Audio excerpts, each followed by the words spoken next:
So Augustus takes the name Augustus, meaning exalted one. He outlasted Antony and the rest that were trying to take bits and pieces of the Roman Empire. He consolidated power to himself, and then he expanded the Roman Empire like never before.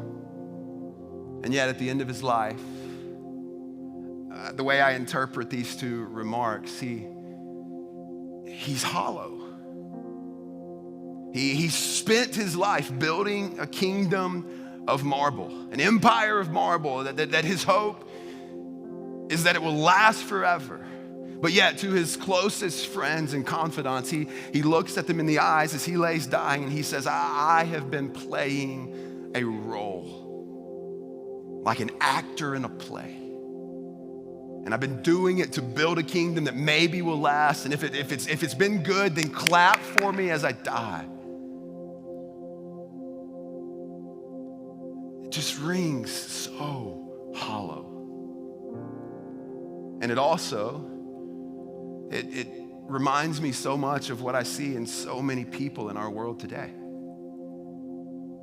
Striving, working, doing everything in our power to build our kingdom that we think will last, but it ain't gonna last. The Roman Empire fell, it crumbled. You can go see its ruins today.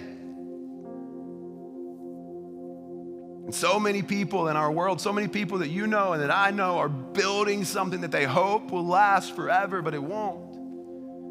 And they're doing so by playing a part for the applause of people.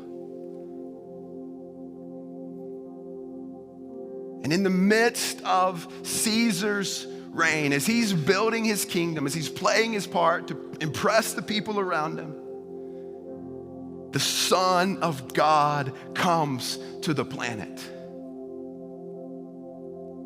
See, here's the thing. Caesar thought that he was the story, and he missed the only story that had the power to give his story meaning and purpose and value. And pain, if we're honest, it sends us searching for meaning and purpose and value. If you're in pain, what you want to know is that my pain is not wasted. That I'm not walking through this for no reason, that there's a higher purpose to this. There's something beyond this, that there's something bigger than me that makes sense of this. Jesus came to a world that did not even think it had room for him. Did you catch that? I've read this so many times, and this week, verse 7 jumped off the page. They laid him in a manger because there was no place for them in the inn. The world didn't even think that it had room for Jesus. And so many of us, that's where we find ourselves sometimes, is it not? My schedule's full, my life is full. I'm looking for purpose, meaning, value, hope, and I keep coming up hollow, and I keep maybe hearing about this man named Jesus who claimed to be the Son of God, and I just don't have space in my story for Jesus. Can I tell you today, Jesus did not come to be space in your story. He didn't come to be another box on the shelf of your life. He came to invite you into a new life.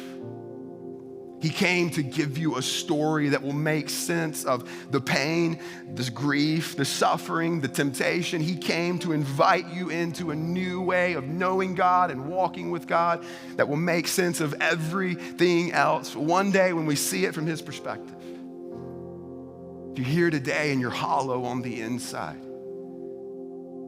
the one you are longing for is the one who came quietly, without fanfare, without the great applause of people. You're looking for the one that so many people think they have no room for. His name is Jesus, and he loves you, and he came to give you a new life.